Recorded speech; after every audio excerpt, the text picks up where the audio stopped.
hand in hand with the age-old question, where did we come from, comes a much more troubling line of thought. Do we really exist?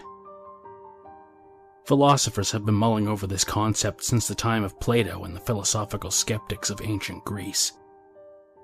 The French philosopher and mathematician René Descartes famously put forth the argument that, if there are no certain methods to distinguish wakefulness from sleep, our world could easily be an illusion. In modern times, this concept is known as simulation theory. This theory has been explored in detail by Dr. Nick Bostrom, the founder of the Future of Humanity Institute, with a trilemma which proposes that one of the following three statements is most likely true.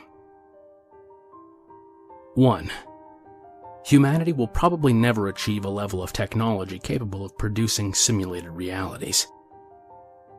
2. A future civilization who possesses this technology will never attempt this experiment for a number of reasons, such as the ethical dilemma of holding conscious beings captive in a simulated reality, or simply a general lack of curiosity regarding the distant past. Or 3, by far the most unsettling scenario, the fraction of all human beings who are currently living in a simulated reality is very close to 1. In other words, nearly 100% of all people who have a similar set of experiences to our own are, in fact, the product of a simulated reality.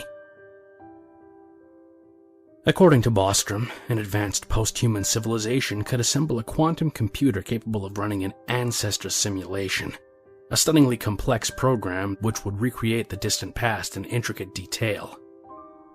The entities within the simulation would be completely unaware that their environment was anything but real. Our experiences, thoughts, emotions, and even our dreams would be created by the program. Dr. Bostrom speculates that, if these humans eventually attain the ability to construct such a computer in the future, and even if just a few of these descendants decide to run an ancestor simulation, then it is almost certain that we are currently living in an artificial reality. In effect, the past, present, and future of our world is actually an incredibly long-running television series, and our audience is a technologically advanced society who have harnessed an almost unimaginable amount of processing power. While ordinary computers utilize a binary bit system of ones and zeros to perform their calculations, quantum computers use quantum bits, or qubits, which can exist in both states simultaneously, or any state in between. Quantum computers take advantage of quantum entanglement, a phenomenon in which two pairs or groups of particles cannot be measured or described independently of each other. In effect, they are entangled, and their state depends on that of other particles in the group.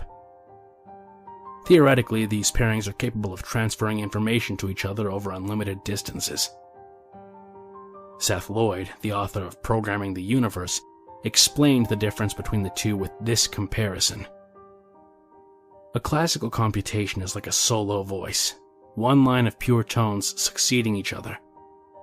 A quantum computation is like a symphony, many lines of tones interfering with each other.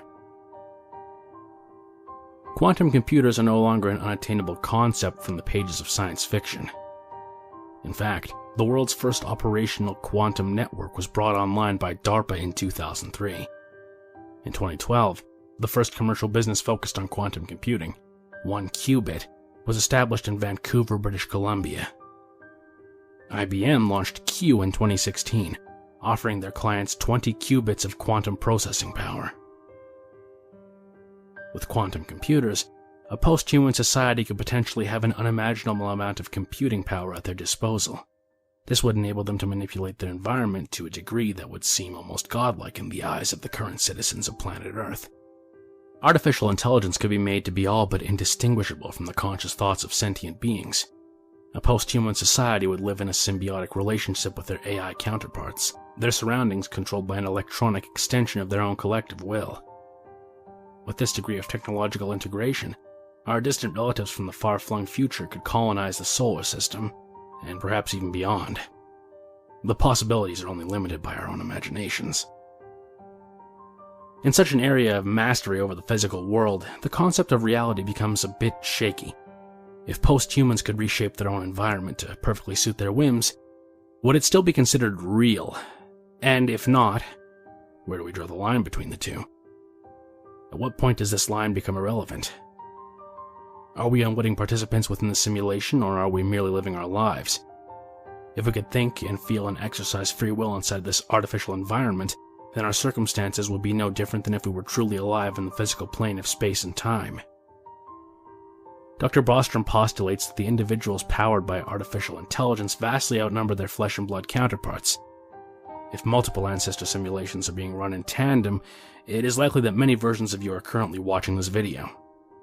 Some of you are sitting in a chair, others are lying in bed, and still others have chosen not to watch the video at all.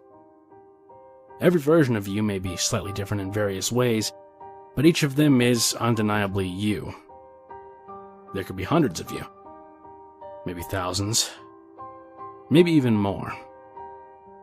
Now, multiply that by 8 billion and you'll probably see where this train of thought is coming from. A staggering number indeed, but it doesn't include all the people who have lived in the past, nor the people who have yet to be born in the future. There could be an almost immeasurable number of artificial intelligences operating in our universe, far more than the real individuals who have created them. Keeping this in mind, the probability that you are an original flesh and blood model of yourself is very, very close to zero. Simply put, if simulation theory is the correct model of our existence, it is almost certain that you are the product of artificial intelligence. Of course, there are a few very solid arguments against simulation theory. For example, it may be very difficult or even impossible to build a computer capable of running an ancestor simulation.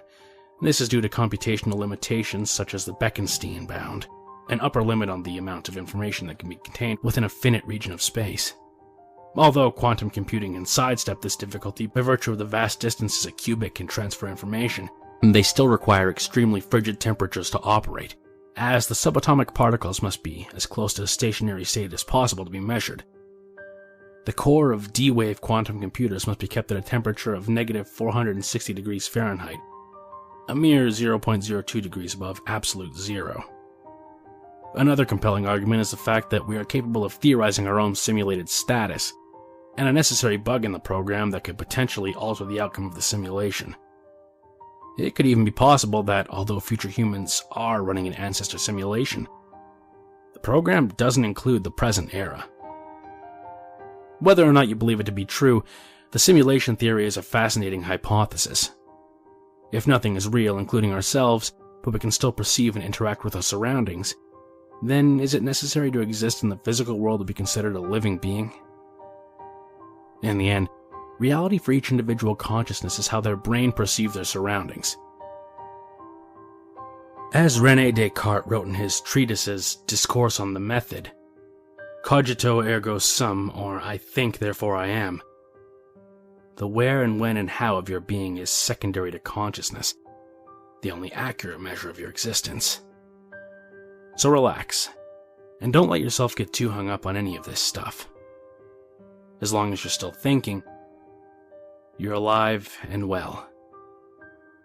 Everything else is just for show.